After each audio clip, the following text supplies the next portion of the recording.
I was flown out to Italy by the BBC to take part in the UK's first female queer relationship dating show. I kissed a girl. I have such a rejection complex. It would be like, oh, you're being really ADHD. Too much energy, too much in your face, too much everything.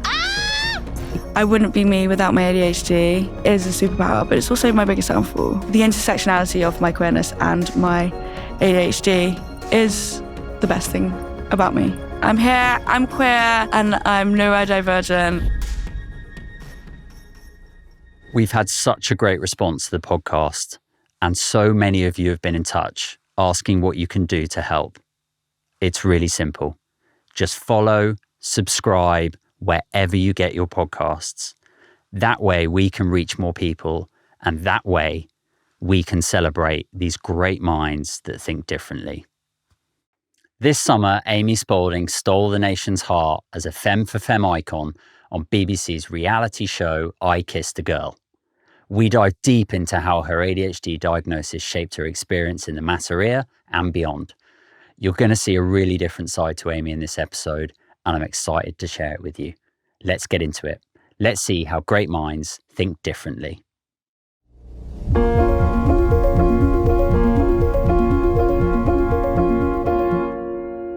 So I want to start with, tell me about life before coming out and before your ADHD diagnosis. Yeah, well, life before coming out and my ADHD diagnosis was probably equally as but not, I mean, I'm very privileged. I had an amazing childhood. It was just more like my mental battles I had two real big mental battles. One, I can't sit down and do anything normally. And two, why do I feel like a freak in school where I don't feel like I like the boys like I should, don't feel like I fit in from like multiple reasons really. But I came out when I kind of knew from like age 13 that I was gay. Okay. But didn't kind of explore that or really kind of admit to myself until like 19. Okay. And then came out fully to like my family and everyone really at 21. And how was that process for you? It went well in terms of like my family. My sisters were always so supportive, and like what we didn't know, both my sisters are also gay as well. And so like growing up, we were very much like involved in the same like lesbian canon, same lesbian law. We were watching the same YouTubers. We would hyper fixate on the same shows and be like, oh my God, they're my favorite characters. And we just had no idea because it was like the norm for us. And your sister, my your sisters. Yeah, so wow. We would literally all be talking about the same things. And then like I remember vividly like one time at school in like high school, my sister like sprinted across the green over to me and was like, Shannon and Cammy broke up. And we were like, no, like broke down over these two like lesbian YouTubers breaking up.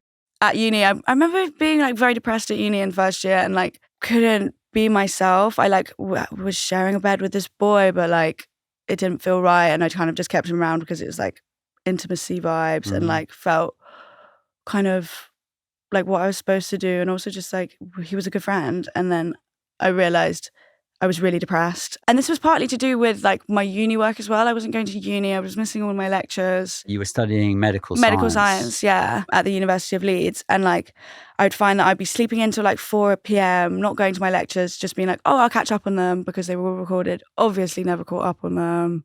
Like, or when I did go to lectures, I found that I was literally falling asleep, like physically falling asleep in the lecture halls. I was kind of like, it would be like 4 a.m. and I'd be like sneaking into the kitchen and like eating out of the jar of Nutella and like just like had no healthy habits, was not comfortable in my body, was not comfortable with myself.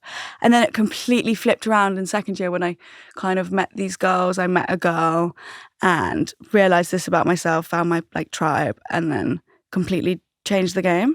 What did that change in you? So I think when you surround yourself with like-minded people, you feel like completely yourself and you don't have to hide any parts and you can just like giggle. Honestly, like just felt so much lighter, like genuinely felt so much lighter around them, and like still do. They're still like my closest friends. And then where does ADHD fit in this mix? So ADHD, I think for me, I've obviously had it my whole life. Didn't realize until third year, final year of university.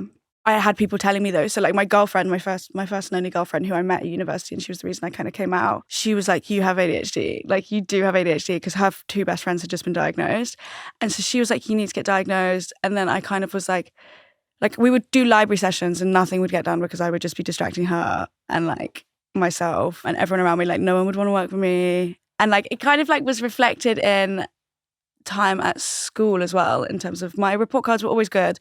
Very like, I was an intelligent child, but it wasn't really reflected in my grade. It wasn't reflected in my GCSEs or my A levels, despite my teachers always being like, she's very bright, but you know, she's often distracting others, or she asks too many questions, because I just had a curious mind, but then felt like I had to interrupt every second because I needed to know the answer that second. So being curious was a problem. Yeah, it was a blessing and a curse, to be honest.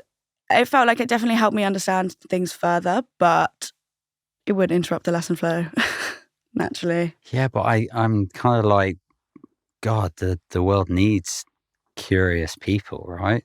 Definitely, and it's a great strength, but you know, there's only so many questions about photosynthesis you can ask. Were you masking at school? Do you reflect back and think about my queerness or ADHD? No, about ADHD. Yeah, I think, well, so I was diagnosed with dyslexia, and I think that's where, because basically what would happen is I would go into exams, and this was from like as early as like key stage 3. I would go into exams and then just would never finish them. Like no matter what I did, I could never finish an exam.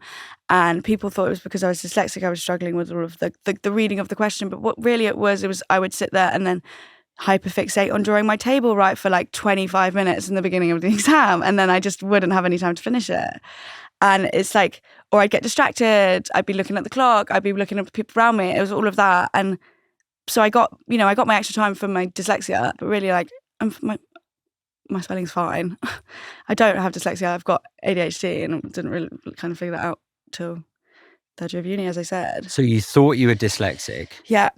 And then it turns out that you're not dyslexic. Yeah. And look, I would get the extra time, and then it's just like extra time to out. Like I needed like different kind of support, and you can see that reflected in. So basically, in like as soon as I got diagnosed and got put on medication, the way that I switched it up, and like the way that medication and an ADHD diagnosis changed my life, like just as the way coming out changed my life. Like those two things are most pivotal, and the show are the three most pivotal things to kind of ever happen to me. Do you therefore like fast forward to right now with those three, as you say, trifecta. really the trifecta? How do you feel now? Honestly, I have to be careful, because like I feel like I'm on top of the world right now, obviously. And that I feel like that can happen with ADHD, where you have those moments of like super high, and then you've got to be careful about the lows. So I'm very conscious of like just taking everything for granted right now. I'm doing everything that I've ever wanted to do. And that's what I find with ADHD as well, is like I will get the work done if it's something that I enjoy doing, because I'm getting the dopamine from the work, and that dopamine is then replacing what I'm missing from my ADHD. Whereas like put me in a 9-to-5, I worked in an agency for a year, like I really struggled, unless the work that I was doing at that agency was like really stimulating. Or like so I found school, it interesting. Uni, for a combination of reasons, Yeah. Those institutions, and by the way, I was exactly the same and I am exactly the same in terms of if I'm into it. Yeah, it's exactly that. I love it. Yeah. Like my parents never pushed anything on me. It was more just like, what's valued more in society, science or the arts? And for my school as well, it was very much they pushed science and maths and stuff like that. So I kind of went down that route. But looking back, like I really should have stuck with the arts, because now I'm in a fully creative field. You know, I make jewellery. Like it's like my life would have been totally different. But obviously everything happens for a reason, and I'm here. Yeah, I know you're a musical drama fan, right? Yes, love. Such a musical fan. What gay isn't? Tell me about actually getting diagnosed. What was that process? Yeah. So obviously everybody who'd ever known me had been like, babe, you've got ADHD. But like it very much plays on my head when people are like, oh, you're being a lot right now. But we'll get back to that. Yep. I digress. As I said, was very much struggling, going to lectures, getting the work done. You know, every project that I had to do was a late penalty. Every single one, like, and you actually couldn't make it up. And it's just like, why am I know I have all this time to do it. Why am I stressing, and then I'd be pulling all-nighters in the library, falling asleep, like waking up at the desk in like my head in a pizza box because I'd left everything so last minute, because I need that stress to give me the right brain chemicals to actually do the work. And then I kind of hit a point in third year, like midway through third year, I was going through a breakup with my girlfriend, and you know, the stress of that and then the stress of my work flopping, I had a complete mental breakdown. I was really depressed, and my sister had like, she came and picked me up from uni, like drove all the way up to Leeds, 5 hours, because I was literally just like on the verge of a full like mental breakdown. And I got diagnosed with depression, which, you know, we then found out later was linked to my ADHD. And I kind of basically said to uni, I was like, hey, like I need this time out. And they were very understanding. They gave me a year. So I obviously wanted to finish my degree. I'd come that far. I enjoyed the degree. I love science. And I took a year out, and then in that year, I was like, I'm going to take this time to, you know, get my ADHD diagnosis because something's not working at uni. I did. I got it.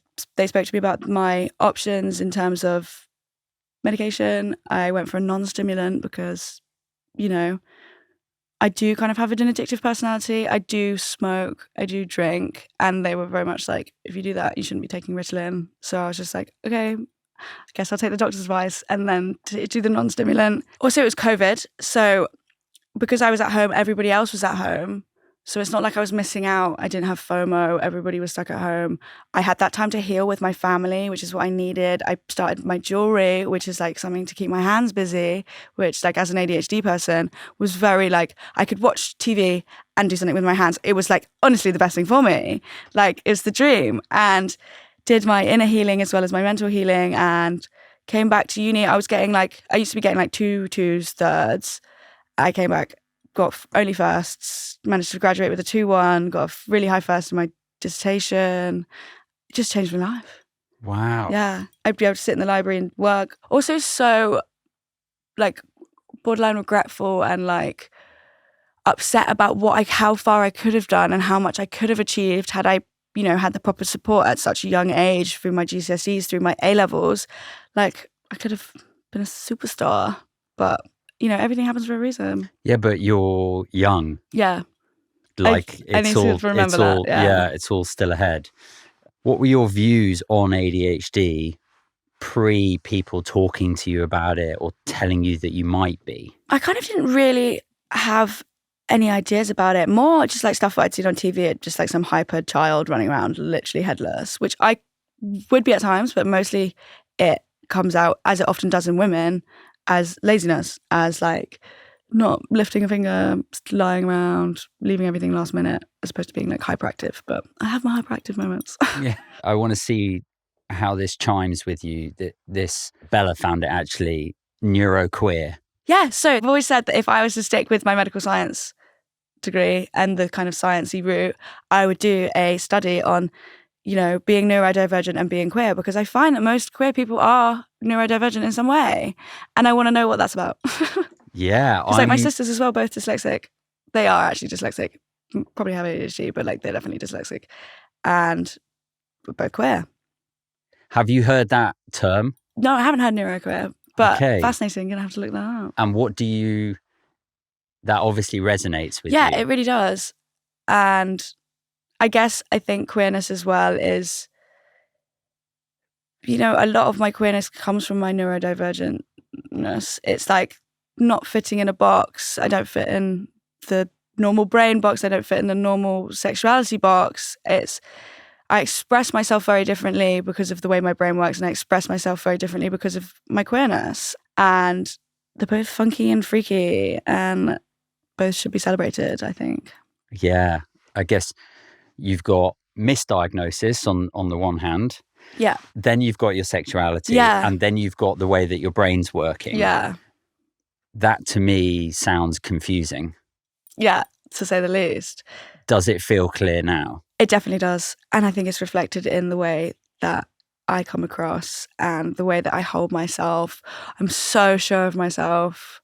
You know, and part of that is just growing up. Being a teenage girl is horrific. Like especially a teenage girl who's in the closet and undiagnosed ADHD. So like so many different circles of a Venn diagram where I'm not sure of myself. But now I have that. I know that I'm queer. I'm so loud about my queerness. I went on TV about it. Like, I never would have my like younger self would have thought I'd do that. I know that I have ADHD.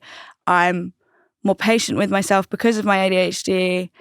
I recognize when something's frustrating, not because I'm lazy, but because I have ADHD. And yeah, it just kind of makes me understand myself more. I'm really so excited. Sometimes I just say what comes into my head, right? Yeah. Gets me in trouble. And so I'll just say what comes into my head. I feel a real strange sense of being proud of you. Oh, it's probably because the daughter thing. Yeah. I'm so excited for you. Oh. Because when I was your age, I sound like a, I don't know why I'm getting emotional either, but I'm 41. And so when I was your age at 25, I didn't know that I was autistic, and I didn't know that I was ADHD, but I also didn't want to be alive and was sticking needles in my arms and didn't have anywhere to live and was stealing TVs to try and fund my crack and heroin habit.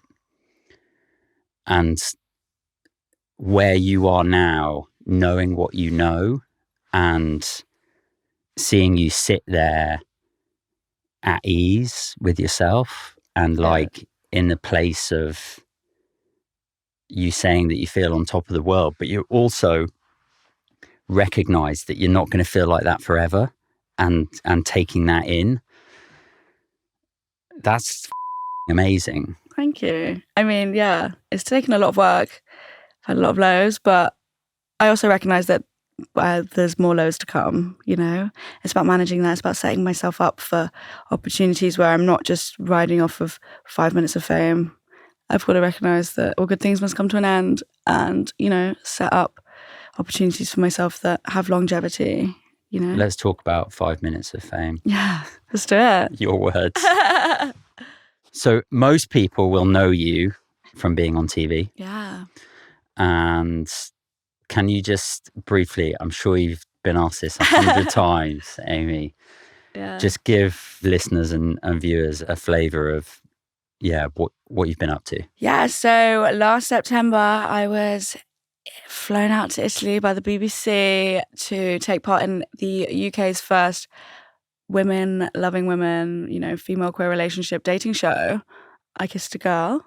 And it was the most amazing experience, the most proud experience, and yeah, the craziest thing I've ever done in my life. The premise is crazy as well. Like, the format is you have to meet somebody that you've never met before, seen before, and kiss them for the first time, which, if I can do that, I can do anything. How was the experience of getting there, the beginning bit? Yeah, so that was like a wild roller coaster. Each stage of the process, of the like audition process, I was like, oh, that'll be it. But then you just keep going, hey, they love you. We want you to come back. We want you to come in to do a Zoom call that we're going to record and, pitch to the producers. Oh, now we want you to come into the BBC studios in London. Oh, we want to come around to your house to meet your family, because that's what the producers, that was like one of the stages. We want you to come do mental health check, all of this. And it was just like, whoa, whoa, whoa. And like the whole time you don't know how many other people are at the same stage as you, obviously. So it's like, I never knew how well I'd done. And you still don't know if you're in. And you still don't know if you're in until a week before, literally a week before. And then I was like, oh my God, get me to the shops. So how long was that process? It varied for different people. So for some of the other girls, it was literally a couple of weeks, like 3 weeks. For me, the producer told me I was the very first person on the board, and like other people came on the board and then other people came off the board. My kind of photo stayed there from the start, which was May, I want to say. Okay. So wow, so 6 months. Yeah. That's which was a long time, but it was kind of exciting. It kind of gave me that like mental stimulation, that boost of dopamine every time I got that call to like keep going. And why were you really quiet when you went in? Well, I think for a few reasons. One, my dad was having major heart surgery, and that was obviously weighing on my mind. Two, I'm normally the loudest person in the room. Like, We walked in, had no idea what to expect. There's like crews of over 100 people, you know, there's like all these people running around there just for you. And then like going into an environment where I'm sat with these girls who are all so loud, such big personalities, I felt like small and I had to adapt. And also like you have expectations of what it's going to be like, what the people are going to be like, you know, no one in there really was my type. And it was a dating show and I was kind of like overwhelmed by that. And I was like, oh, I really thought it was going to be different. And then I kind of had to adapt to that and adapt to other people's energies and ages. But after like 2 days, after literally like an adjustment period, I fully like settled in. Found out my dad was fine. His heart surgery went well. And yeah, just kind of let my freak ADHD self fly. And I had the best time ever. I really did. Did you tell them that you were ADHD before you went on? Yes, I did. It kind of just slipped out, as it does. I wasn't ever really conscious that that would affect my application process, though. But it's also great because there was a medic every day giving me my meds. So I was actually taking my meds or remembering to take them. And then what about the reaction of everyone else that was in the villa? Sorry, the Masseria. The Masseria, right. The BBC will have... The BBC Masseria. Danny Renee will come down and... taking this down. Yeah, how much did you discuss that? It is obviously a big part of my personality, and people, you know, you kind of saw it on the show of people being like, I've never met anyone like you before. And I fully put that down to my ADHD and my neurodivergence. It would be just something that I'd talk about, or people would be like, oh, you're being really ADHD. What does being really ADHD mean? So for me, I get it from like my friends and my family when they're like, have you taken your meds today? And it really like, it's a real trigger for me because it's like, this is who I am. You wouldn't say that to someone with a disability, like, and it is a disability. And where it is my greatest strength, it's also my biggest downfall. And when you're constantly bringing it up to me like it's a bad thing, I'm going to then hide away from that part of myself and like reject that part of myself when really I need to lean into it because, as I said, it is my biggest strength. It's why, you know, the show worked out for me so well. But yeah, I get, you know, that I'm being super manic or like I'm talking a lot, I'm interrupting people, I'm driving like an idiot, or yeah, I'm just jumping from topic to topic like I've done here. When you reflect back on your time on the show, how do you think your ADHD manifested? It manifests in the kind of quirky ways, me throwing on a wig, you know, like trying to entertain myself and the other people because like I need to always be doing something, can't just be lying in the sun, you know, literally probably just entertaining the others, talking, trying to like understand everyone because I love conversations. I love picking people's brains, figuring out why they tick the way that they do. And I think that just like allows me to have such verbal diarrhea. I'm such an open book. I couldn't not be myself if I try. I think that kind of manifests itself in a genuine way that people warm to and that people feel like that they can be comfortable around. And that's so, again, why it is my greatest strength. It's not that I'm doing it on purpose. It's just something I do. And it makes people feel more comfortable around me because I'm making a fool of myself. So there's no way that they could be more of a buffoon than I. Well, people have called you like the People's Princess. Lesbian Princess Diana. There you go. I mean, what a phrase I that know, is. the queers, they will find some way to like make it so amazing, honestly. It's so creative. But you clearly are really funny. What do you think the connection is between your ADHD and humour? I think I get, just to unpack this right this second, I think like I get a dopamine hit from a laugh. Do you know what I mean? Like, it's an ego boost. It's a I'm doing something right. I'm fitting in finally. I'm in the norm because I'm accepted by the crowd where I normally wouldn't be because I'm too much. Do you know what I mean? We spoke before this about you being too much. Yeah. Can you just tell me a bit about that? Yeah, I get that a lot. You know, it even came out on the show. There was a moment where with Hannah, we were like playing a game and I interrupted her and she was like, oh, if I could change my thing to what I would change most about you, it would be that you interrupt me and that you talk too much. And that really just triggered an insecurity of mine where I am too much. People don't want to be around me because I'm too much. I don't feel like I'm palatable to people when all I want is to fit in and be loved. And that kind of, very much triggered that side of me. But too much what? Too much? Too much energy, too much in your face, too much trying to like get a laugh out of people, too much everything, too much, too loud, too much trying to be the center of attention, which I do see. I get it, it's annoying, but like... Do you think people are intimidated by that? I think people are annoyed by it. Sometimes peace and quiet's nice. Rather than having me yapping in your ear, going on some random tangent or trying to tell a story and then getting diverted 72 ways and ending up somewhere completely different when we intended to start out. But I'd like to think people are intimidated by it. But honestly, I think it makes me less intimidating. I think it makes me vulnerable. I think it makes me weak and raw because I am laying my cards all on the table all of the time, which I guess could be intimidating to someone who can't do that. And what does that mean for love and relationships for you? I think it means it can get messy sometimes because I say things that I like haven't, like in my head they sound differently. I don't find that I'm very articulate. I feel things, I feel thoughts as opposed to thinking words. And I think that translates poorly. I'll say stuff that I don't mean that way, but I can hear it when the words leave my mouth. But I also think it makes me just like vulnerable and I love vulnerably. I'm such a lover. I've got so much love to give and want to receive so much love. It makes me probably like anxious attachment vibes, if I'm not getting the reciprocation that I think I should be getting, or like they're not replying, I spiral.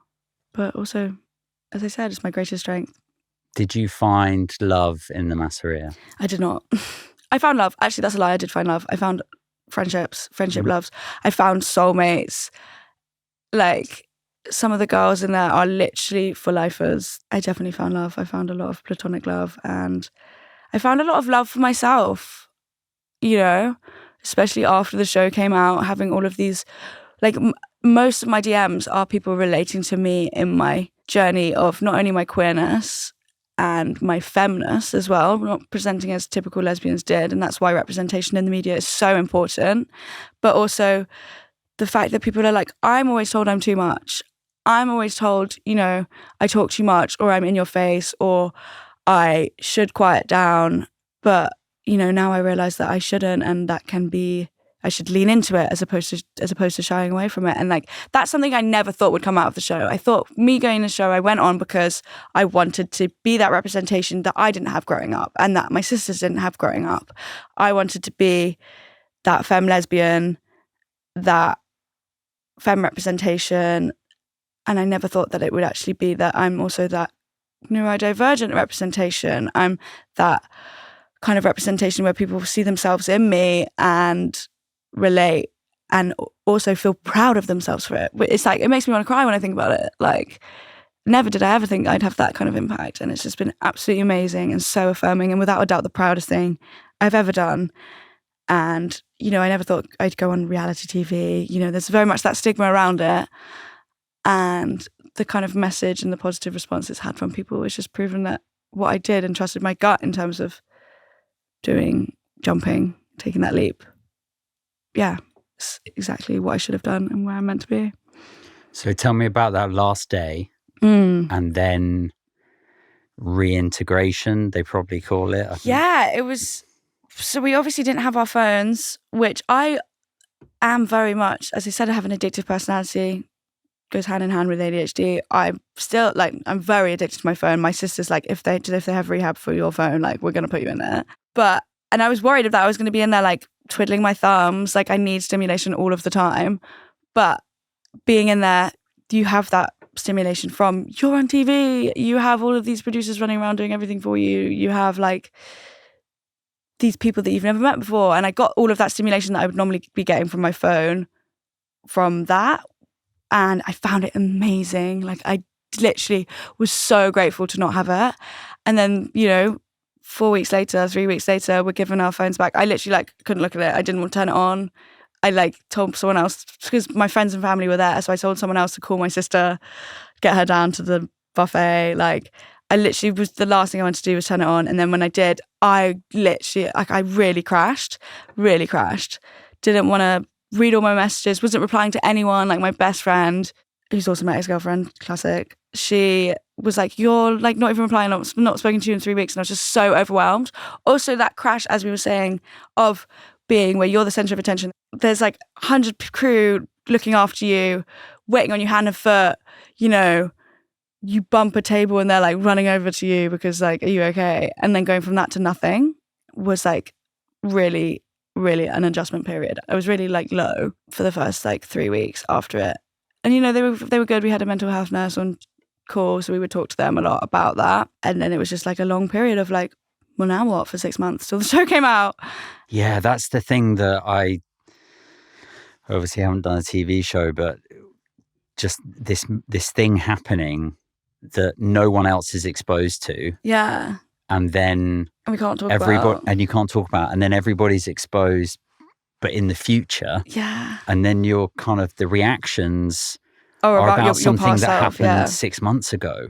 So it was so funny because whenever I would meet up with one of the girls from the show, it'd be like, oh, we can finally talk about all this shit, because like normally with my sisters, they'd be like, oh yeah, you went to Italy, yeah, you were on TV, like all of that. But it was like, oh my God, we can like, what do you think is going to happen? Da, da, da. Like, how do you think this is going to come across? Because you never know. We didn't know what was going to be shown. We had no idea how it was going to be edited. So yeah, we kind of had each other to go through all of that. And we still do that group chat. Like, there's obviously like been a couple tiffs and rifts between friendships and stuff. But like at the end of the day, we all went through this life-changing experience, and, you know, we'll hold each other's hands through it all, which is amazing. And what do you think that show has done for queerness? What's your sense? It's done so much. It's also come at the perfect time in terms of queer women representation. You know, the gays, in terms of gay men, have always had a lot of representation on TV. There's always the GBF. Like, you've always got gay male representation in the media. Probably like there's a big boom in the like 90s, early noughties, and like we're now having that sapphic revolution that like of these queer women. You know, Billie Eilish coming out with a very explicit, you know, WLW, Women Loving Women song. You've got Chapel Roan, who's like leading the revolution, Renee Rapp, the L Word, like all of this queer representation. And then on top of that, we've got this queer reality TV show, which has just come at the perfect time. And it's like, I think the reaction that we've got from the public is exactly proof of how desperately we all needed it. And, you know, I've had people message me saying like, I realized I was queer because of the show. And it's like so amazing to have that at such a young age, because coming out as a queer woman in your like 30s, 40s, when you maybe have married and have kids, can be so detrimental to so many people's lives. And to have that, like, you know, I can feel the, you know, how much it affected me coming out at 21. So having those people realize from the show and giving that representation at a younger age is saving a lot of trauma. And also people feeling comfortable enough to come out to their families being more understanding of it because they're seeing it on TV for the first time, which is ridiculous that it's 2024 and it's the first time we're seeing it. But better late than never. Better late than never. Agree. That's pretty powerful, isn't it? Yeah, it really is.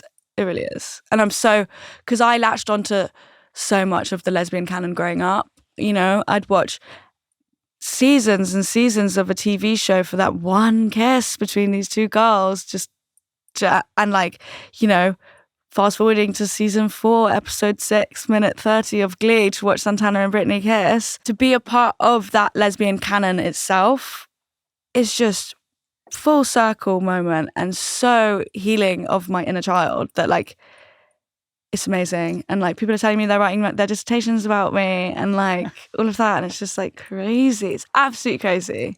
I could have never predicted it. Let's talk a bit about language and labels, but I am really grateful for you coming on the show because it gives me an opportunity to learn about a lot of things that I don't know about, right? Are not in my day-to-day sphere. And so I wondered if we could do a kind of like Amy's dictionary definition. Yeah. Let's start with femme-for-femme. Yeah. Actually, let's start with femme. Yeah, okay.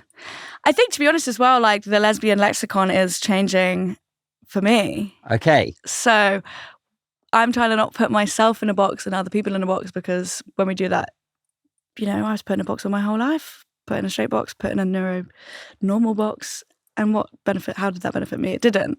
So I think femme, obviously it's like a more typical girly, if we're talking about, gender as a binary. And yeah, femme-for-femme is another femme who likes femmes, which is obviously like, in terms of queerness, you normally see the typical mask, the heteronormative, idea of what a lesbian relationship looks like is a masc and a femme, which, we've seen in the media normally. So like, for the first time, we're seeing femme-for-femme relationships.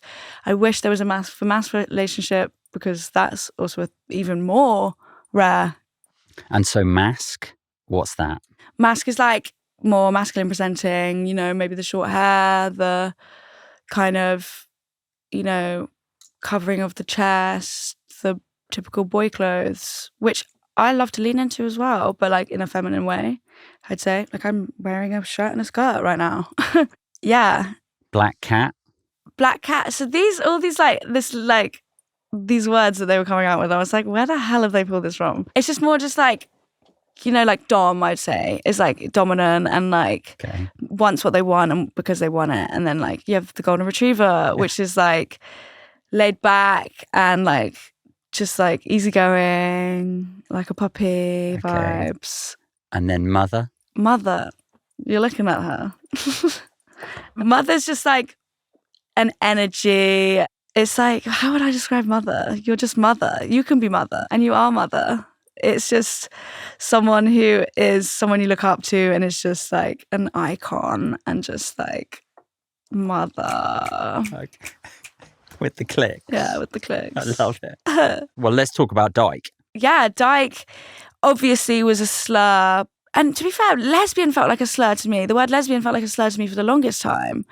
But yeah, we're just, as we said, reclaiming the word. It's not something to be ashamed of. Yeah, I'm a big fat dyke.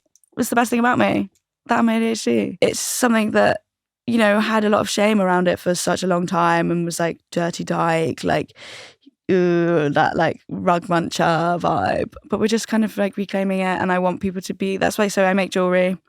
And the jewellery that I make, I started out with spoon rings, which is just what I was doing in lockdown. And then I was in Vietnam with my ex-girlfriend, split up at the time, my ex-girlfriend, best friend, so Sapphic.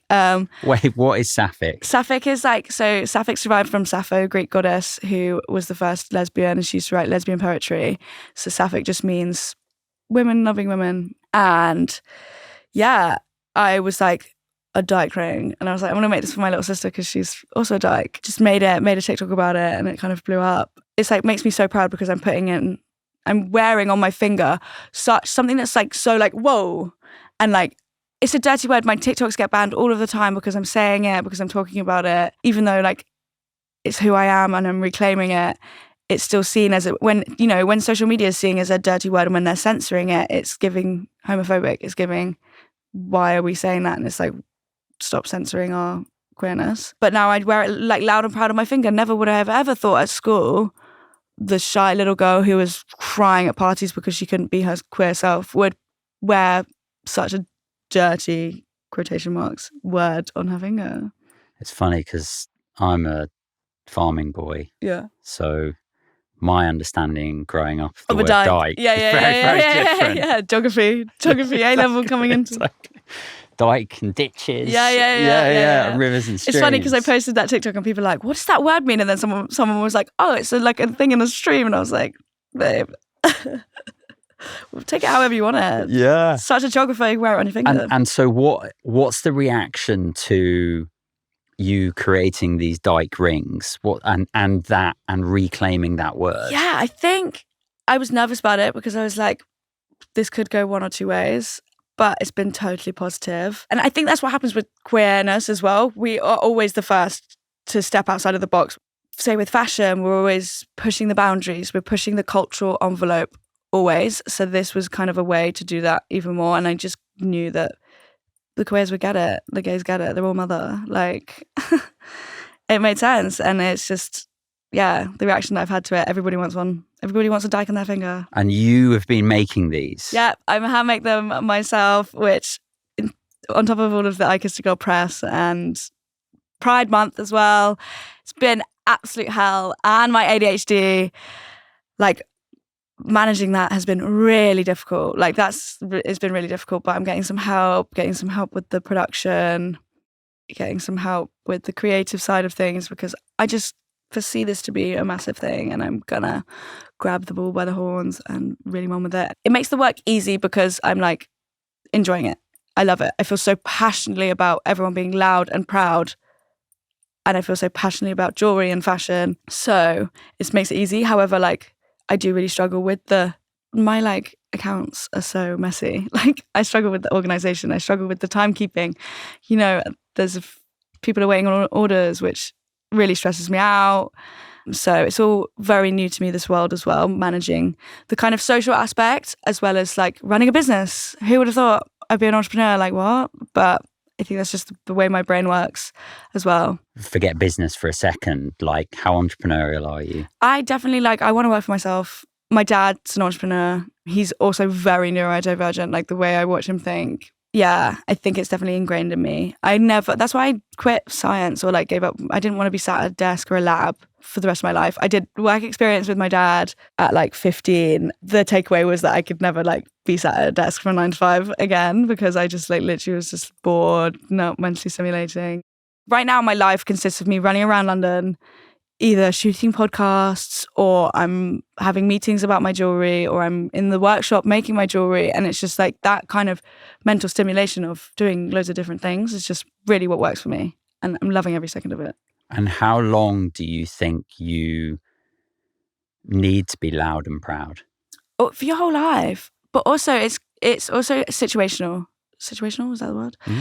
You know, some people can't be so loud and proud, and that's why us who can have to be louder and prouder so that we can normalize it, and then everyone can feel good about themselves or feel safe. And that's why we need to vote, and we need to protect trans kids. Like at the moment, trans kids' rights are being stripped like in front of their very eyes, and it's very scary that we can be so progressive in one kind of queer way, and then, you know, lean into that and latch onto that and pink wash while we're taking away literal children's rights.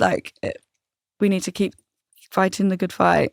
And sleight of hand magic. It's literally sleight of hand. It's literally sleight of hand.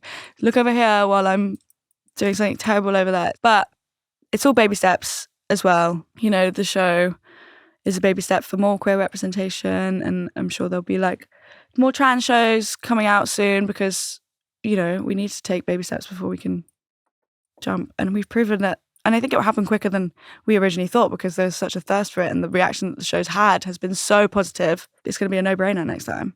Yeah, and this is the like insane power and speed at which things can now change because of social, because everybody's connected. Which is scary. It is scary, but harnessed in the right way. Exactly. It's exactly that.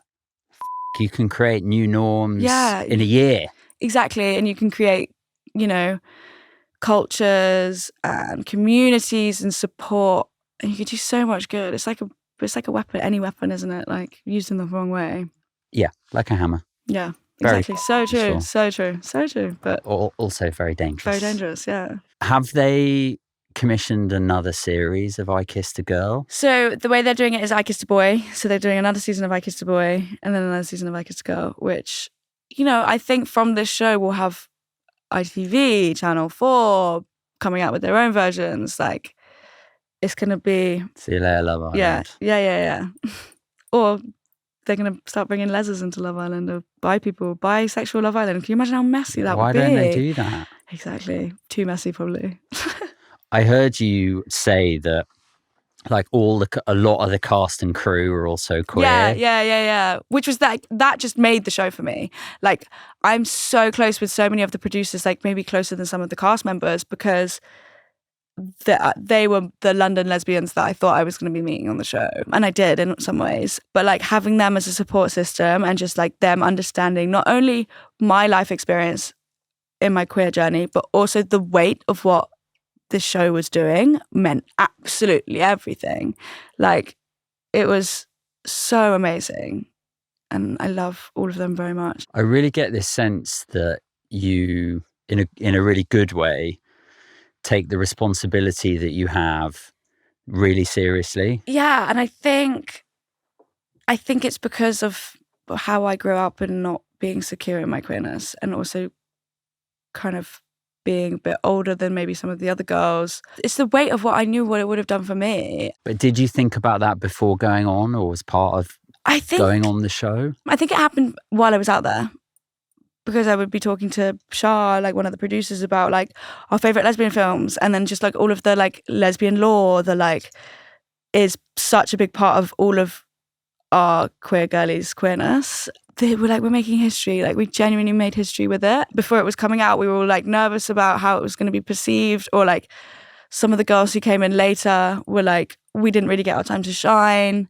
But at the end of the day, like, we would just be reminding each other, like, we are part of this movement, you know, we're a part of step towards like queer children feeling more comfortable in themselves. When you watch the actual episodes, did it ring true? That was a question my parents had, or my mum had, and my sisters had when they did the family visit, was like, is it going to be all about the drama? Is it going to be like the villain? Is there going to be villains painted and stuff like that? And they were very much like, no, this is about representation. And that's what I think really comes across in the edit, is like, one, we're so good at communicating, which is like crazy what happens when you like just put a bunch of women as opposed to like men and women in like somewhere. No offense taken. No offense. And you can see it from the first episode, and we have a talk about why the L is at the front of LGBT, and it being to do with the lesbians stepping up in the AIDS crisis when nobody else would. And it's like educating so much. Wow. Yeah. Is like, that why? Yeah. The lesbians who were also on the outskirts of society and like the cultural norm stepped in and really like helped their gay brothers, and that's why they put the L first. And it makes me like so emotional, I want to cry, because it's just like, again, how important the community is. And then other conversations putting women's sports on TV because all we see is men's sports, and other conversations around queerness and being a parent. Why is it that straight couples get 5 rounds of IVF for free on the NHS, but queer couples don't? Are you kidding me? No, yeah, I think it's changing now, but like that, I think until like last year that was the case, like, which is so baffling. It's like, it's so baffling. And then like in Italy, for example, you can't have 2 mothers on a birth certificate. They've just taken that right away, like just stripped that. So like if you're born and you have a lesbian parent, only one of the mothers can be on the birth certificate. And even if it was like your egg, and like, it's just so baffling. And so many important conversations were had and kept in. Like all of those conversations were had and kept in. So like, again, it's not just a show that's about entertainment. It's about representation, and it's also about education. As you said, like you didn't know any of that, or like gay men who didn't know anything about lesbians because all we see is about gay men. It's about all of that. So very well-rounded show, and very much. And quite progressive for the BBC. Yeah, exactly. And I think it's important that it actually was the BBC that did it first, because obviously that's our national channel. That's like the UK's go-to, and famously can be seen as very kind of right-wing and biased. So, or very neutral. Yeah, or very neutral. So it's nice to have that. Yeah. And how is Danny Minogue? Danny Minogue's a babe. She's mother. She's mother. When I was younger. Oh yeah. And actually, you and me both, babe. she's mother. She's really looked after us in there. She was always like checking in as well, just being like, "Are you guys okay? Like, have you got water?" Because it was like obviously really hot. And then when we filmed the reunion, she gave us a little speech before we all like kind of went down, and it like means a lot to her what she's doing for the queer community as well. And so they didn't let you have lots of alcohol. Nope. Let's talk about that. Which was probably good. Like, there was one night where we were supposed to share a bottle of Prosecco, but like 2 of the girls didn't want it. So like me and this other girl shared the whole bottle for ourselves, and bearing in mind we hadn't been drinking for like 2 weeks. So our tolerance was so low. And I was like, whoa, I'm feeling crazy. And the next day I was like, oh my God, thank God we can't get drunk every night, because I actually would make a fool of myself. How does alcohol interact with your medication? I'm not supposed to drink. And I'm not supposed to drink coffee. I'm not supposed to smoke. So Dr. Kripalani, if you're watching this, look away now. But yeah, we were allowed 2 like this size glass of wine a night. And it was Small like, glass. Small glass, yeah, 1, 2, 5. And they were very spread out. So it'd be like, we have one glass at like whatever time, and then we didn't know the time in there. And then like an hour later, 2 hours later, you can have another glass. And it's like, how was that, not knowing the time? Yeah, it's interesting because I experience time blindness in my everyday life as well. So not knowing the time was very relatable to me. Normally I wear like 3 watches and none of them work, and I like to say that that's why I'm always late. But really, it's my ADHD. So like not knowing the time was nothing new to me because I'm always running late. I feel like with time blindness, I really struggle with upsetting people, and people think that I don't value their time. And it's like, it could not be further from that. It's like, I'm not doing it because I literally don't care about you. It's something I genuinely cannot control for the life of me. This is what I find so frustrating with ADHD. It's simple stuff that should be so simple, made so difficult. Like, be on time. No, I'm always going to be 10 minutes late. Always. My friends like hate me because of it. Like, they'll tell me times. They'll be like, okay, this starts half an hour early. And they'll lie to me because they know that I'll get there on time. And I'll probably still be late.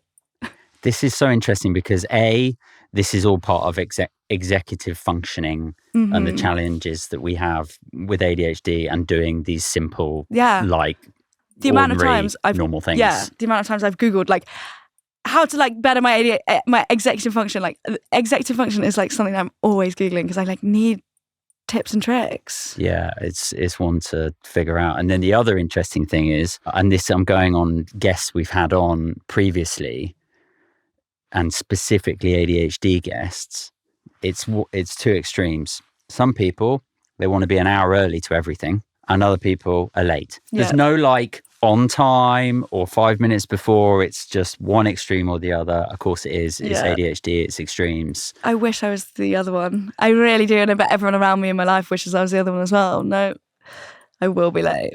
And that's something you can guarantee. Also, just one thing that I loved about being there, and one thing I think was like why I had such a come down when I came out, was just being told what to do all the time. I didn't have to make a single decision for myself, apart from obviously relating to relationships, but that was just going with my feeling. But like, Amy, go over here, they need you in the tea room. Amy, go over here, it's lunchtime. Amy, go over here. Because they cooked 2 meals for you, right? Yeah, they cooked 2 meals and we did breakfast for ourselves. But did your washing? Did our washing. Cleaning? Yeah, did our cleaning, those cleaners. It was amazing. And the cameras? Yeah, the cameras, like, it was, most of the time was just like, you had the like remote ones, which would turn randomly. If you knew you were having a juicy conversation, and all of a sudden it was like, but then when we were filming like bigger scenes, like the kiss off, or like Danny was coming in, we knew Danny was going to come in because all of a sudden there's like boom operators, big lights, like holding the reflectors, like loads of different cameras. And we're like, okay, something's happening. There's either a new girl or like Danny's coming in. But that's why they would kind of coincide the new girl with when Danny was already there, so we wouldn't get suspicious. But yeah. Fascinating, like no, the behind the scenes honestly, of how I these literally things was work. like so fascinated. I was like, look at the producers and I was like, you literally have the best job in the world. Like, I was so jealous of them flying out to Italy, just chilling with us. And like, I thought it was so fascinating. And that was like another big thing, was like the behind the scenes process of like meeting all the producers and like how it all works. Because I never really knew anything about TV. And like now my housemate, she works in TV and like she talks about stuff and I like completely understand it because do you like I lived knowing on the other how side. Things work? Yeah, I do. I really do. I think that comes from my inquisitive brain, you know, reflects back to me and being in biology and asking Mr. Booth a million questions. Mr. Booth. Yeah. King. I started making seedlip myself in my kitchen. Yeah. That was important. It's important for me to understand how something works by doing it. Yeah, and that's why my jewellery, exactly the same thing. I was like, I had a ring, the spoon ring, and I was like, I was going to buy, I lost it, obviously, like I lose everything. And then was like, why am I buying this? I can literally make it. Cost me way more than it ever would for me to buy 10 of them. But, you know, it got me to where I now have a full jewellery business. Yeah, there you go. Briefly, what are the best bits about your ADHD? My ADHD is my superpower. I wouldn't be me without my ADHD. It makes my jokes funnier. It gives me that kind of like comical, clownish, you know, physicality. It gives me that personability. It gives me that socialness that makes me thrive in situations where I need to kind of draw from my never-ending Duracell battery. Like, it is a superpower, but it's also my biggest downfall. Like, I hate my ADHD. Like, I hate it. I hate how I get stuck in a thing of where like I need to do something and I just physically can't do it. Like it's so frustrating. It makes me want to cry. Like all I need to do is get out of bed and do this thing, but it's like, nope, I'm stuck on my phone scrolling. And it's like, unless I pair a task up with something that's going to give me dopamine and feed my brain that way, I'm not going to get it done unless it's at the very deadline and I'm going to get in trouble for it. And so what tips have you got? Getting up in the morning and having a coffee. I have a subscription, so like I can go get my free coffee if I get out of bed. And that's what will get me out of bed. Or go to the gym and you can walk on a treadmill and you can walk on an incline and be on your phone. I know it's terrible because it's like, can I not just like do that? But it's like, okay, fine. Like I will, yay, I get to look at my messages. Yay, I get to look at like TikTok because I'm doing something. It's very much that, and that's how I've like figured out how to manage it. To-do lists, it's rewards based. Also, to-do lists changed my life.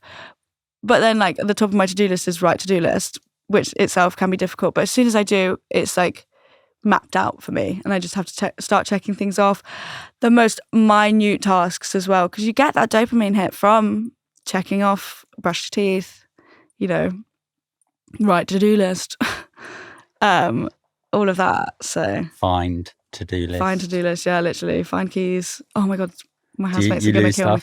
Do I lose stuff? My mum literally like, I can't, like, honestly, I've spent the amount of money I've spent on lip liners because I'm constantly losing them, the amount of money I've spent on keys because I'm constantly losing them. My housemates are gonna kill me any second because I'm constantly like, hey, can I borrow your keys? It's what about your phone? My phone. You lost that? Yeah, I've had my phone stolen twice, but that's stolen. But it's always in my hand. Harder to lose. Yeah, harder to lose. I should attach everything to my phone really, and then I wouldn't lose it. Yeah, exactly. Then you end up with a massive wallet on your phone. Literally. We asked you to bring something that represents your brain. Yes. What did you bring? I was cheeky and I brought 2 items. One, because my ring is always on my finger. And 2, I brought this little guy. So he's actually one of the props that I stole from the Masseria. If you watch it, there's like these weird like Cupid Greek statue vibes all around the Masseria, and there was like a line of rainbow ones. And I went for this sky blue. He's broken though, the base, and he's gluing back on. So a bit on my to-do list. Both of them represent me in the same way in terms of they're both a representation of my queerness, the show, Dyke, my creativity in the way that my ADHD comes out as creative, also like with the show, how my ADHD really became my superpower and like made me shine. And, I could really like, I just remember that I like need to lean into it and not shy away from it. The intersectionality of my queerness and my ADHD is the best thing about me. Your neuro-queerness. Yeah. And it sounds like the show has given you this permission or this opportunity, as you say, like lean into it, embrace it. Yeah. And now celebrate it. Exactly. It's exactly that. And I'm here, I'm queer, and I'm neurodivergent, I have ADHD, and that's all not only okay, but something I should be proud and loud about. We'll leave it there. Yeah. Thank you. No, thank you so much. This is, as I've been doing a lot of podcasts, so it's just nice to talk about something that's so a part of me as my ADHD is. So okay, really nice. That's nice to hear. Thank you.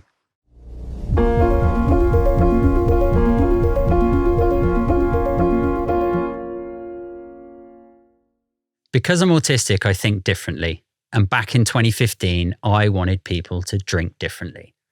So I created Seedlip, the world's first distilled non-alcoholic spirits. I took Seedlip from my kitchen to 35 countries and the world's best bars, restaurants, and retailers. And we did it in 3.5 years. It was wild. They're delicious. They're intriguing. They're these distilled botanical blends you can just mix with tonic or have in a cocktail. You really don't need another sickly, horrible mocktail. Check us out on seedlipdrinks.com or Amazon and let me know what you think.